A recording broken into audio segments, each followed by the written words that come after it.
Hello, हाँ जी।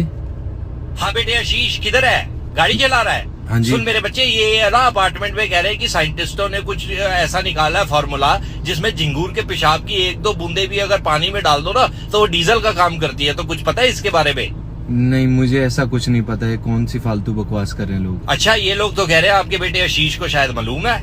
नहीं, मुझे नहीं मालूम। डीजल से ही चल रही है गाड़ी, कोई झिंगूर के नहीं, पेशाब। अगर ऐसा कुछ नहीं है तो रामजादे तेरे बाप के क्या तेल के कुएं हैं जो तू घड़ी घड़ी ये जहाज निकाल के ले जाता है? तेरे को अपने सिंगाड़ों को भी हवा देनी होती है तो भी तू इस गाड़ी को निकाल के ले जाता है। तेल कौन भरवा रहा है? तेरा बाप? नहीं, भरवा तो तेरा बाप ही रहा है तो बेटे कब तक भरवाते रहेंगे? आधा लीटर दूध मंगवाओ तेरे से तो 10 लीटर का डीजल फूक के आ जाता है घर पे।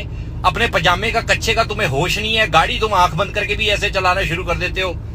तू घर आ रामजादे बर्बाद औलाद, तू घर आ। मैं तेरे को बताता हूँ, तेरे सिंगाड़ों में आज ऐसी आग लगाऊंगा ना तू चक्री की तरह फ्लोर पे चिंगारियां छोड़ता मिलेगा। तू नहीं, तू आ, तू घर आ, तू गाड़ी मोड़। मैं बताता हूँ तेरे को, झिंगूर का पेशाब मैं तेरे से निकालता हूँ। रुक जल्दी आ।